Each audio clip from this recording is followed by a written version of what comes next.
Voilà, mesdames et messieurs, chers téléspectateurs de la Mindiss TV, bonsoir à toutes et à tous. Tey nag seen télévision Mindiss TV amaat kontaan ak mbégte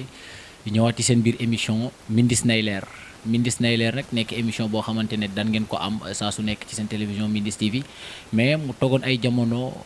nekkatuñ fi woon waaye nag ñu ñëwaat tey nag ak ay nouveautés yu bees ci li nga xamante ne mooy actualité yi am fii nga xamante ne mooy réew mi rawatina fii Sénégal waaye tamit rawatina fii ci diwaanu Sine muy Fatick. ba tax na ci kaw loolu nag ci fan yi passé dégg ngeen kii di njiitu réew mi son excellence le président de la république wax def benn conseil benn jàkkaarloo bu am solo ak ndaw réew mi ngir wax ci li nga xamante mooy maanaam nan la ñuy def ba ndaw yooyu noonu mu utal leen xëy ba tax na ci conférence boobu tous les 14 régions du Sénégal ont été représentés par des jeunes yi nga xamante ne wax nañ yóbbu ils ont été les porteurs de voix yi nga xamante ñooy ndaw yi nga xam ne ñoom ñoo jógee askan bi nga xam ne ñoom fa lañ yeewoo ba tax na nag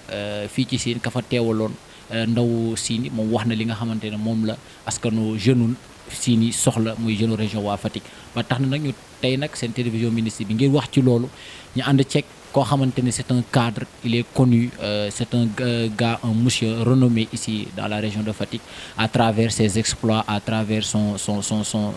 engagement à travers son dévouement di aider di dimbale ndaw yi jeunes yi mooy kooku nag maa leen ko présenté mooy monsieur Omar Ngom Ndiaye nekk jiitu camp pionnier fi nga xamante ne mooy quartier Darel bu Fatick moom lañ seesi woon te ngir waxtaan ci emploi du jeune beeg yi nga xamante ne noonu la ko gouvernement bi fas yéene moom it mu jox ñu suñ point de vue monsieur Ndiaye ñu ngi lay nuyu. ñu ngi leen di fay monsieur Sidibé. tey nag seen télévision Mindiss TV moo la seet si woon fii ci quartier Mboubane ngir waxtaan ci li nga xamante ne mooy emploi des jeunes bi nga xamante wax naa ko léegi moom la njiitu réew mi tëral ngir jàppale ndaw ñi ngir ñu am xëy mu nekk loo xamante yàgg na intéressé waa Sénégal yàgg na intéressé njiitu réew yi fi jaar yëpp tey yow bi nga yégée ne président amal na ak ndaw ñi benn jàkkaarloo ngir wax ci loolu noonu ngir régler problème bi même bu fekkee mënu ko régler à 100% mais mu def ci ab ként lay kattan yaakaar nga ni tey politique bi chef de l'État fas yéene dégmal ak 450 milliards yi mu génnee ngir dimbali ndaw ñi tey yow en tant que cadre en tant que jeune boo xamante mën naa ni sax cadre boo xamante Fatick ñëpp xaraañee nañ la tey ci sa engagement aux côtés des jeunes nan nga ko gisee. waaw jërëjëf c'est que li may njëkk a wax ci problème boobu mooy que président de la République effectivement convoqué na benn conseil présidentiel ak xale yi ndaw ñi pour ñu waxtaan ci emploi peut-être ñu wax ne le problème de l'emploi du cas particulier yu Sénégal c'est un cas boo xamante ne dans tout le monde boo demee aux États-Unis boo demee en France fu mu munti ka dem rek ñu ngi wax di seet ban politique moom war a régler le problème de l'emploi des jeunes li ma ci xaw a jaaxal tuuti Sénégal peut-être mun nañu féliciter le président de la République parce que li ñuy wax ne au moins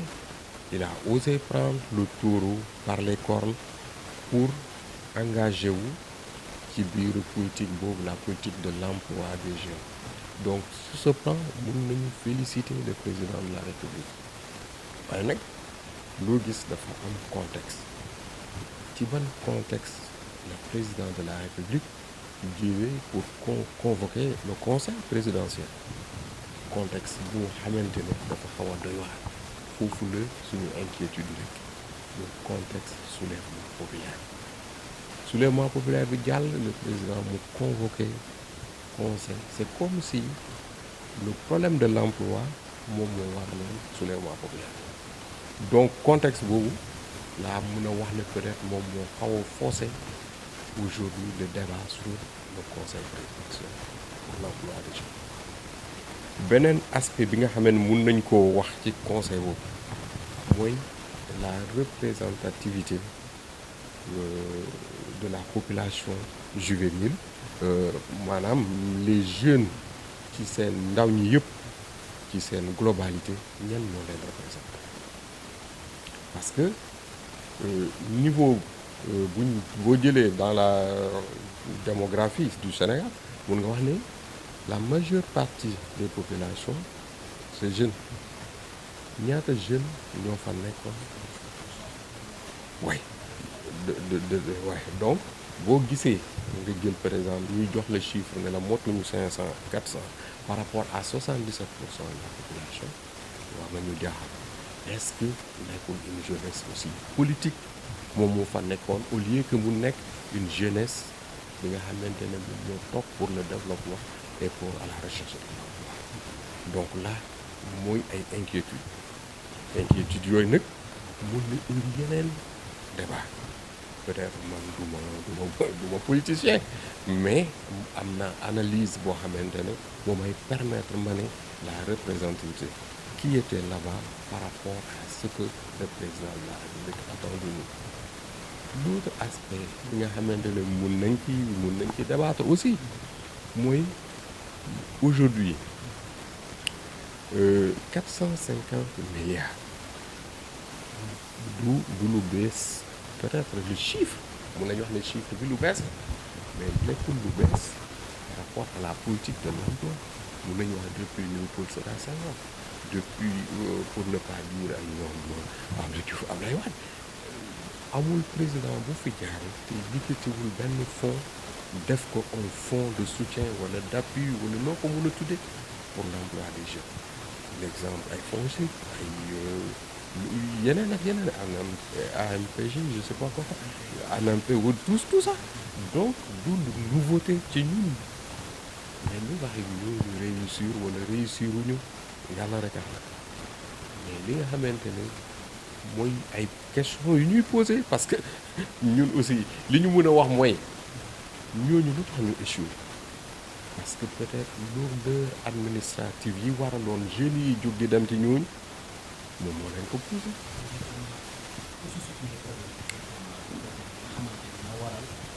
ndaw ñi ba léegi wala structure yooyu ba léegi réussir politique de l'insertion et de l'emploi et de l'insertion des jeunes. mais point de vue yi dañuy bari li tax ñuy bari mooy que bu la neexee moo demee ci politicien dañu naan le choix des dossiers aujourd'hui parce que man jeune la peut-être beau politicien la mais jeunes yi daw utal si ma utali leen liggéey au lieu ma financer ki jaar ma financer wu ma ko damay financer sama clientèle politique donc loolu argument politique la d'autres arguments mooy tey jii les jeunes mënul nekk lu judd ci agriculture lu judd ci élevage ñu ñëw ñu ne bon voilà un projet ku bëgg y a de l'argent qui est là ku bëgg ñu financer la da ngay génn casier judiciaire liste ba pare génn la nag idée de projet man bu ma jàngul mënuma bind projet man bu fekkente ne awma benn niveau bi mënuma am liñ ma laaj damay daw seeti benn technicien en agriculture dem seeti benn technicien élevage boo defal ma projet mais moom li mu gis ci projet bi yow mi nga xamee ne yow yaay exécuté gisuloo ko donc mënu leen a bokk mu point de vue yow da nga koo fay pour mu bindal la benn canevas mais canevas bi kan la engagé ki bind canevas bi wala ki présenté projet bi loolu indi na échec yu bëri parce que dañuy ñëw financer la jox la xaalis nga yónni projet élevage par exemple agriculture mais mënut a dem parce que li nga xamante ne moom la waa ji bind ci canevas bi mënoo koo respecter à la lettre parce que tu doo naka lañ koy wax yow acteur nga la méthodologie ki yooyu technicien yi moo ko bind les jeunes ne peuvent pas réussir dans ce sens. voilà. objectif bi nga xamante ni mën nga war a jiital mais da ngay dem sa gis-gis. waaw te tamit dafay mel ni da ngay nekk en contradiction ak li nga xam ne moom la technicien bi bind. donc loolu aussi benn point de vue la pour vous dire que critique yi bëri na l'autre critique mooy aujourd'hui ki nga xamante ne agriculture la def wala élevage la def wala lu munti ka def mu nekk di mënoon nangu tey je donne l'exemple comme ça agriculture à Fatick kër goo dem tey lu mu bon am nga ku fa nekk di yar ginaar juróomi ganaar au moins la clientèle parce que ñëpp dañoo demandoo ci benn idée de projet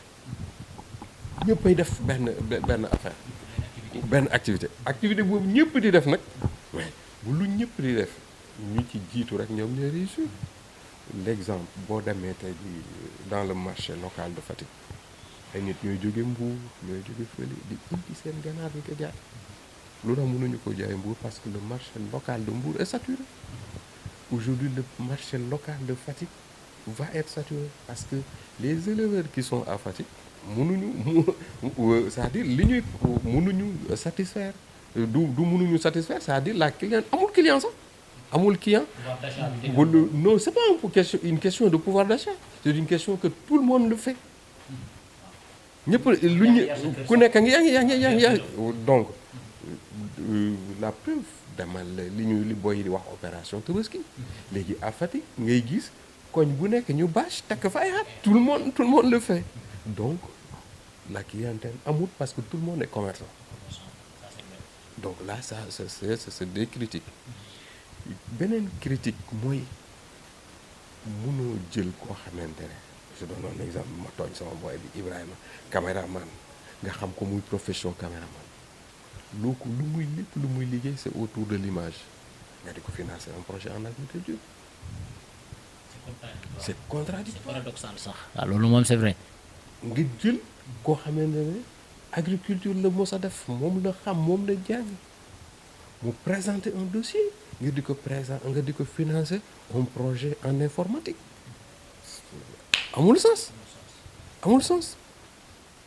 et les gens ont l'habitude en français de dire les hommes qu'il faut à la place qu'il faut mais aujourd'hui tous ces projets yu bëri moo tax ma ne la critiques yi dafa bëri ça dépend ci ban angle ngay situé wu pour nga critiquer. mais tey tamit ak allure bi nga xamante ne maanaam problème bi yéeg jël na ko président toog ba 7 ans pendant 7 ans xalaatul ci affaire emploi wala même bu cee xalaat na sax mais bi mu jël ci 3 ans yi ko dese bokkut ak engagement bi mu jëloon ci 7 ans yi mu mel ni xëyu ndaw ñi mosu ko yitteel mu mel ni manifestation yi am moo waral booy jóg moo waral mu engagé wu pour ne leen je vous ai compris ndax yaakaaroon ni tamit 3 ans yi des est-ce que président war na cee mën a régler problème mu ndaw ñi. bu fekkente ni c'est depuis 1960 on a dit depuis Léopold Sédar Senghor depuis Abdou Diouf le problème est là on a dit depuis que du problème cas particulier Sénégal c'est cas général dans tout le monde kon du 3 ans moo koy régler mun nañ nag féliciter le président parce que au moins am na courage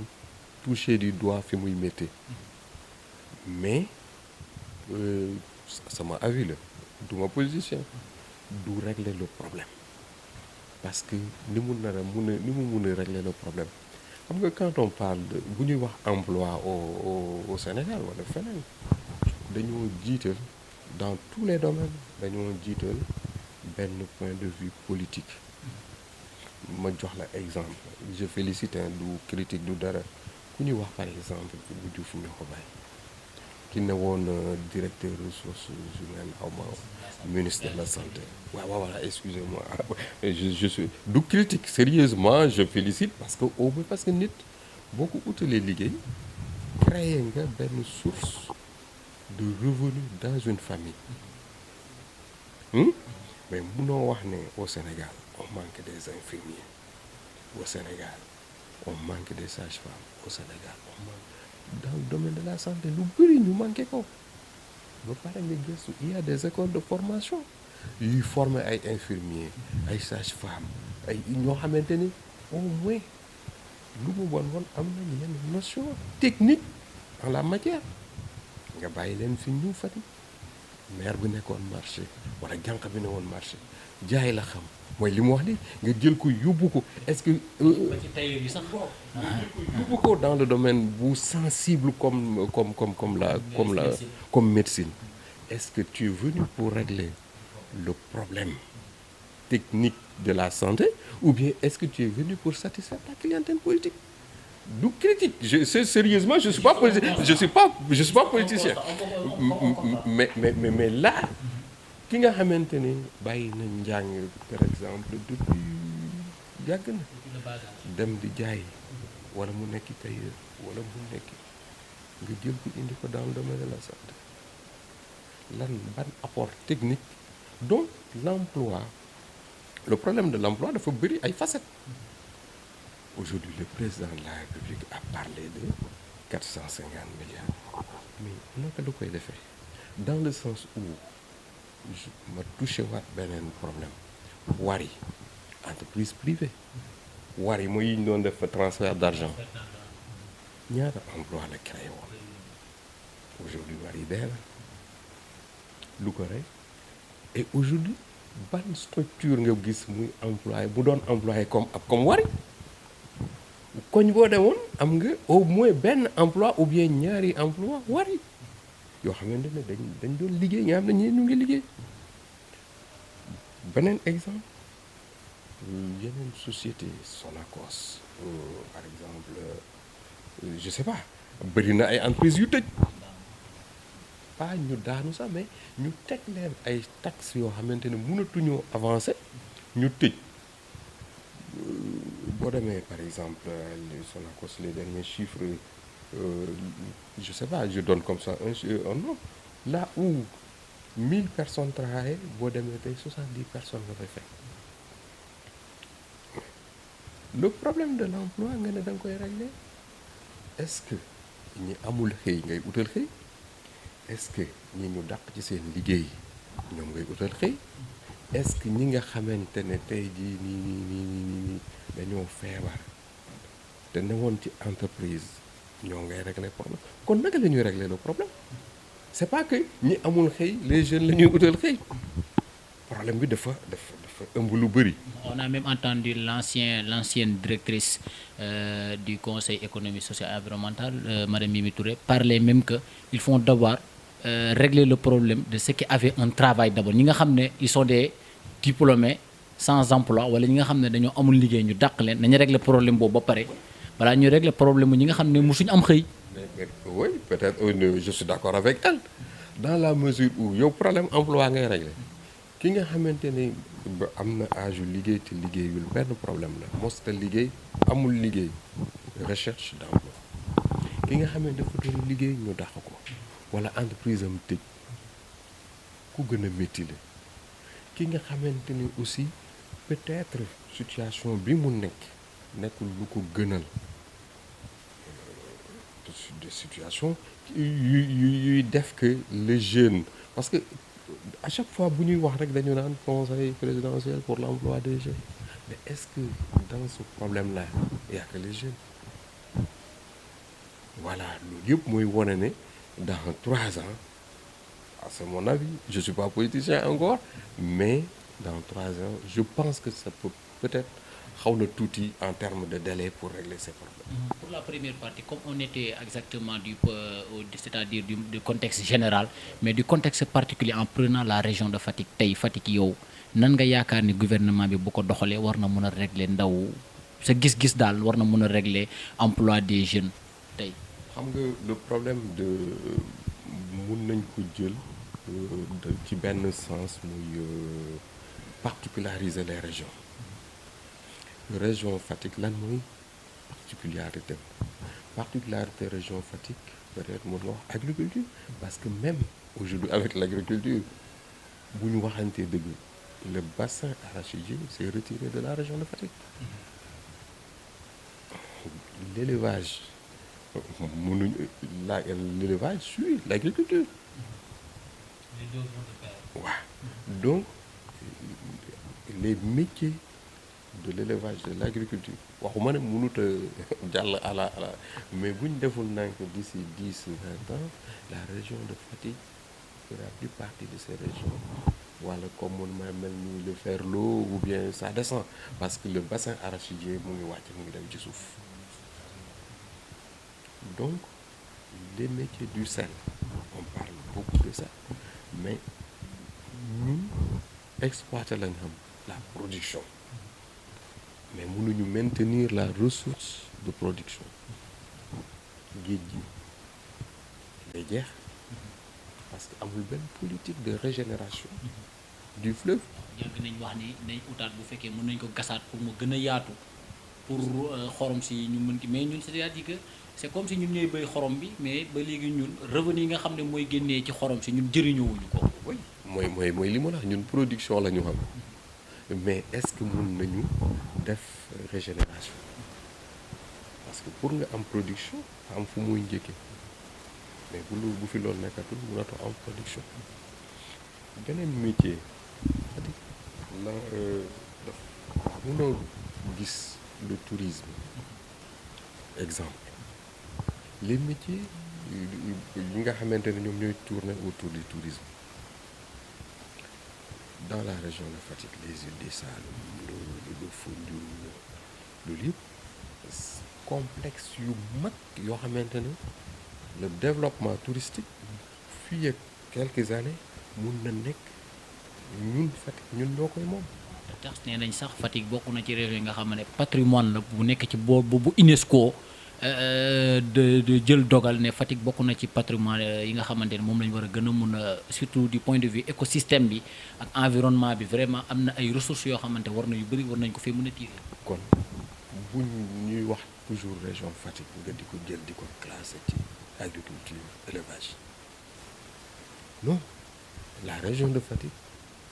bëri na ay potentialité touristique mais industrielle la pointe de Sangomar on parle du pétrole kon muy que le tourisme comme muy l'industrie surtout l'industrie mais aujourd'hui ban structure moom moo taxaw pour ne la région de Fatick war na mun a am une entreprise industrielle buy fournir lu mu bon 10 emplois aux jeunes. On parle de booy dem yooni Foundiougne bi usine xaw ma ak biscuit la xaw ma lu ñuy wax les chips mais mu ngi nii mais lu tax jusqu'à présent donc pour tey aujourd'hui particulariser la région de Fatick vraiment je pense que war nañ mun a dépasser agriculture élevage parce que dañ koy ñàkk les zones là yi nga xam ne moom moo doon def agriculture élevage ñi ñaa ngi koy dëkk parce que le taux démographique n'attend pas l'intensification de l'agriculture de l'élevage moom mooy dem ñu di wax naan insémination artificielle la production massive de lait mais c'est très beau c'est extraordinaire mais ñan ñoo koy def voilà donc moi je pense que Fatick waruñu ko limiter uniquement sur agriculture élevage l'industrie le tourisme yëpp c'est des secteurs d'activité qui peuvent attirer au niveau de la région Fatick. pour terminer ñu jàll fi nga xamante par exemple mooy secteur privé bi mun naa jàpp ne Campionier nekk suma jumul secteur privé la tey bu fekkonte ni nguur gi dafa jël décider tey à travers les secteurs privés yi nga xam ne ñoo nekk Fatick pour créer de l'emploi pour les jeunes tey yow ban xalaat nga ci am tey ak Campionier bi tey ban taxawaay la ci am. xam nga le Campionier effectivement ñun dañu dem ci benn GIE à partir d'un GIE lañu liggéey ba aujourd'hui ñu ngi employé chiffre exact 36 emplois permanents avec bulletin de salaire IPRES cotisation sociale tout ak peut-être 15 emplois yoo xamante ne mënuñu wax ne permanent lañ ma amuñu bulletin de salaire mais on tourne loolu lan moo ko waral c'est on n'a pas aussi amuñu subvention l'association Mouvement des Pionniers a une subvention au niveau de la mairie de 100 000 francs annuels loolu nangul naa leen ko mais ñun amuñu benn subvention venant de l'État. Moi je pense que subventionner le secteur privé war na mun a nekk loo xamante ne mun na dafa pousse yenn entreprise privée yi ñu lan mooy seen subvention mooy les lourdeurs administratives je l'ai toujours dit on peut pas gis nga ki nga xamante ne moom ngay dimbali doo ko laaj munoo ne mun nañ leen a subventionner à hauteur de 100 000 francs mais il faut ngeen indi benn apport personnel l'apport personnel mooy donc le secteur privé tout son problème mooy mënoo koy laaj même avec yenn projet booy yi dañ la wax ne woy mun nañ la financer à hauteur de 100 000 francs mais il faut ngay indi 25 000 kon ban sens la kon ngay ne leen daal le financement s'arrête à 75 000 mu jeex ñu xam ne man bu ma demee bind projet dina am 75 donc il faut subventionner le secteur privé booy mu am 0% nga xam ne les gens vont travailler et que le remboursement nag du benn parce que quand je dis subvention mun na nekk subvention boo xamante ne day dem nul mais il faut exiger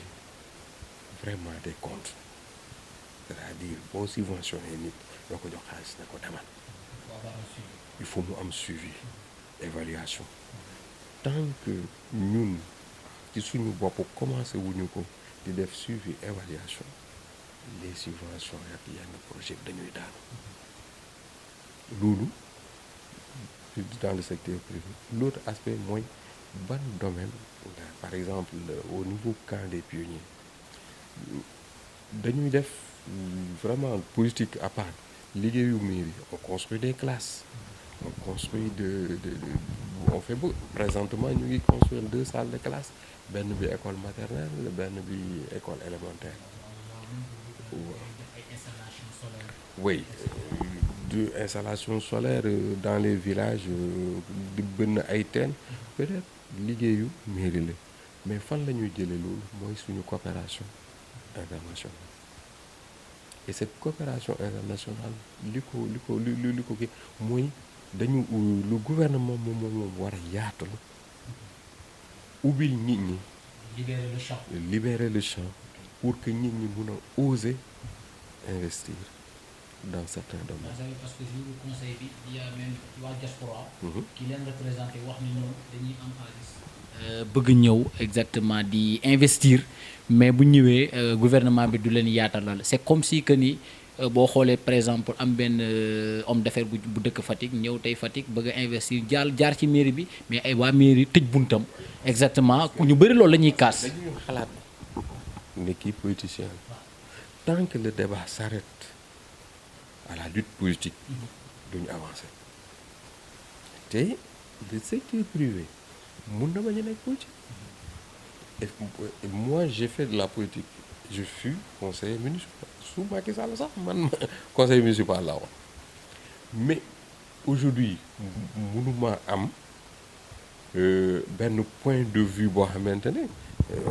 mënuma contre carrément les politiciens mais quand même bokkuñu intérêt même si on se complète am na ay papiers administratifs bu ma ko soxla il faut ma gisi politiciens yi yenn demande sociale yi aussi mënuñu ko satisfaire ñu woom on se complète mais nag tant que yaataluñ ci suñu biir dama laa njëkk a wax subvention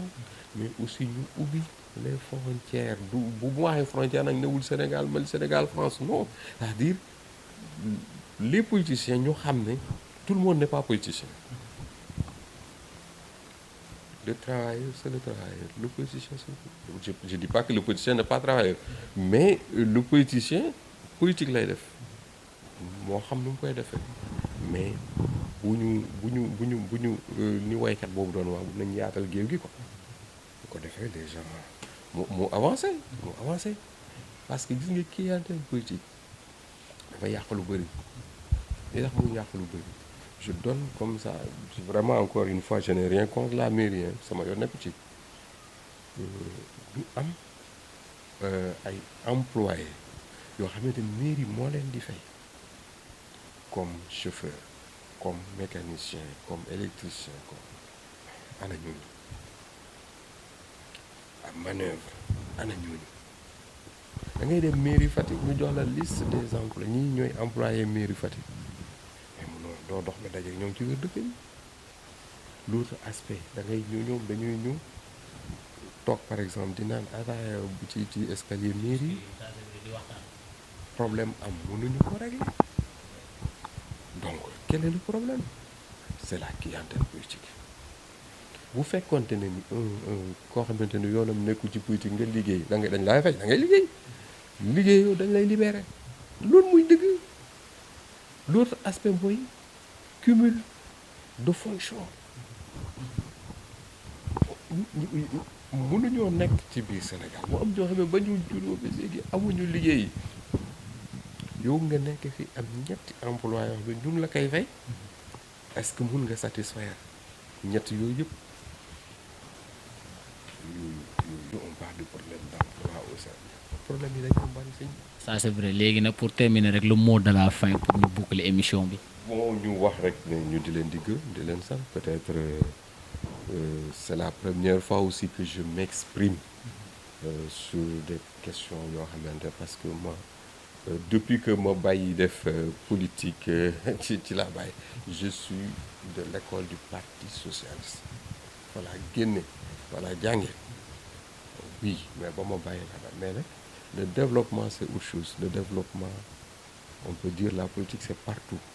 mais le développement tel que conçu par les politiques moom moo freiné la politique de l'emploi au Sénégal. Merci mbokk yi xarit yi yéen ñi den seetaan seen télévision Mindiss TV nous voilà arrivés à la fin de cette émission Mindiss TV comme ni ma leen ko waxee woon Mindiss nay leer moom lañ leen andiloon tey ci seen fi nga xamante ne ñoo seet si fii ci quartier bu Hann kii di monsieur Omar Ngom Ndiaye nekk ki nga xamante ne moo yor fii camp pionnier bu Fatick camp pionnier nag ñëpp xam nañ ko ci tàggat ay ndaw ay jeunes di leen tegaat ci yoon ñu jógee ba bitim réew waaye tamit ci biir loolu moo créé emploi yu bëri jël ay ndaw yoo xamante tey yàlla ak moom ak ndimbalu yàlla mais tamit ak ci mbaaxam tamit tey booy jeunes yooyu tey am na ci luñ jàpp di sagal seen wàkk di sagal seen mbokk seen xarit comme mbokk yi ni ma leen ko waxee woon ñu nag yéen duñ dal duñ gëj di gisee ci émission yi mel nii ngir rek dab seen bànneex comme ni ngeen leen ko waxee Mindiss TV c'est la chaîne leader numérique ñu leen di jox dig daje ba meneen yoon incha allah.